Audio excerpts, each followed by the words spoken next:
görüyorsunuz Filistinli çocuklar annelerin kucağında açlıktan ölüyorlar. Bir deri bir kemik kalıyorlar. Şayet harekete geçmezsek, bir an önce Gazze'li kardeşlerimize yardımı ulaştırmazsak Allah katında hepimiz mesul oluruz. Bismillahirrahmanirrahim. Malumunuz olduğu üzere yaklaşık 2 yıldır Gazze'de işbirlikçi İsrail Siyonistleri tarafından büyük bir katliam uygulanıyor. Ve bu katliam yapılırken uluslararası bütün anlaşmalar, tahammüller şu anda hepsi boşa gitmiştir.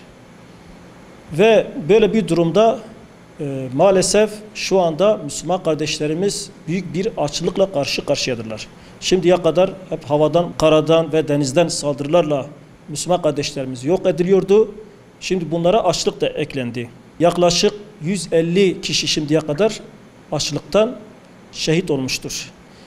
Böyle bir durum karşısında Müslümanların yapması gereken bir an önce acilen duruma müdahale etmeleridir. Maalesef 2 milyarlık Müslüman alemi olarak, İslam toplumu olarak Gazze'deki kardeşlerimiz açlıktan ölürken onlara bir çare olamıyoruz. Şu andan itibaren artık yani sözün vakti geçmiştir. Fiili olarak eyleme geçme zamanıdır. Bütün Müslümanların ellerini taşın altına koyup Gazze'deki Müslüman kardeşlerimizi açlıktan, Yahudilerin zulmünden kurtarmak için canla başla bütün benlikleriyle duruma el atmaları, yetkili ve etkili kişileri bu hususta harekete geçirmeleri gerekir. İslam dünyasındaki yetkili ve etkili makamlarda olan kişilerin silahlı güçlerle, askeri güçlerle güvenli koridor oluşturulacak, binlerce hatta 10 binlerce gemi Gazze'ye doğru hareket edecek ve o Müslümanlara yardım götürecek. Zira eğer bu yapılmazsa, o Müslüman kardeşlerimiz bu şekilde açlıktan ölmeye devam ederlerse Allah muhafaza hepimiz kıyamet gününde mesul olacağız.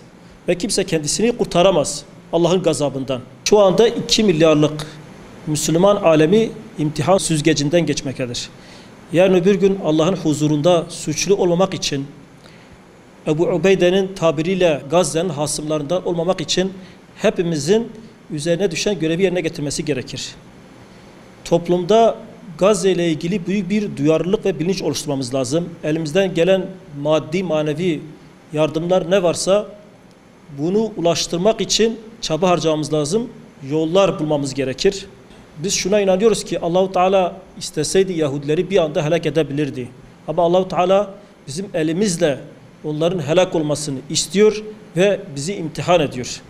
Onun için herkesin üzerine düşen bir vazifesi vardır. Hiç kimse elimden bir şey gelmiyor diyemez.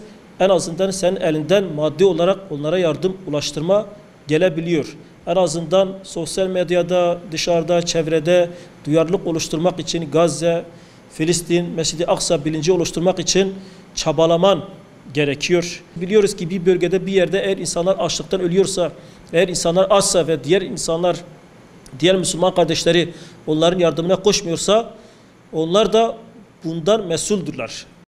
Ölüyorlar. Bir deri bir kemik kalıyorlar.